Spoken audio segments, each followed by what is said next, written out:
When we talk about self-mastery, there's nothing better than a real life story to help us get a tangible idea of how it works and some of its benefits. I'm always talking about suffering, okay? Well, let me give you a real life understanding of how to transform suffering. Suffering can be in all shapes and forms. It doesn't have to be something that's just horrific. Suffering is something we deal with every day, okay? So a friend of mine last year, at the beginning of the year, said, you know, Jay, man, I need to start getting to the J on time. Okay, now this is a brother who's previously, according to him, was notoriously late all the time. And I used to hint around about certain things about that at times, you know, about how, you know, make it work on that. But he had this revelation at the beginning of the year. So for him to come to that understanding that that's what he needed to do. Now he's an Aquarius like me, fixed. Aquariuses are very fixed, you know, as it can be stubborn. So there's a degree of suffering that has to occur for an Aquarius in the general sense to come to a realization that, hey, I need to take a new course. So that suffering it takes to recognize that you need to move, and then the movement itself, no matter who it is, always denotes suffering. Okay, so basically he had to change to a degree his way of life. His life was built around being late to everything. So there's a suffering that goes into applying the discipline to say, hey, there are changes that I need to make in my life, and here's how I'm going to implement them. Okay? Dual suffering. Well, I'm just going to fast forward to the end of the year, and it's funny that it's after the winter solstice that this happened.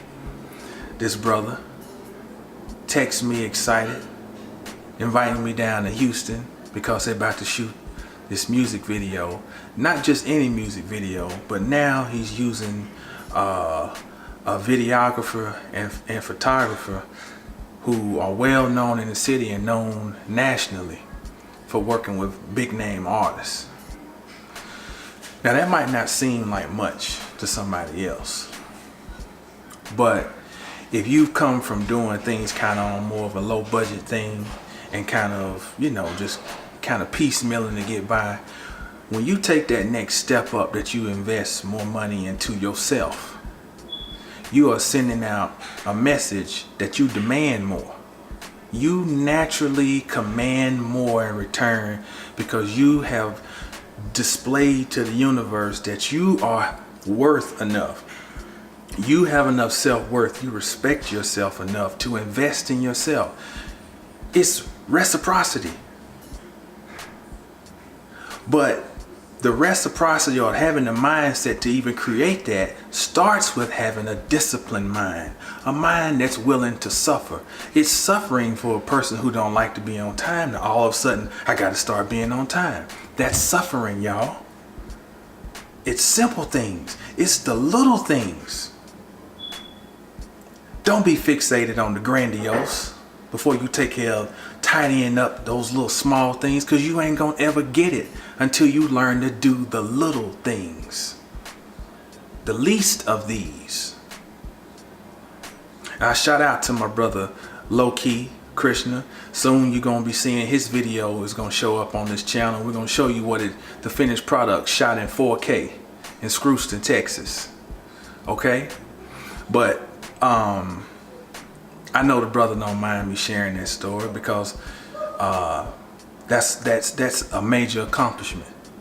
To take the things that you are studying and to learn how to apply them in your everyday life. In your everyday life. That's true magic. It's Brother Jamal, mastersofthecosmos.com. Hey, as always, remember, stay down until you get up. And when you get up, stay down. Peace.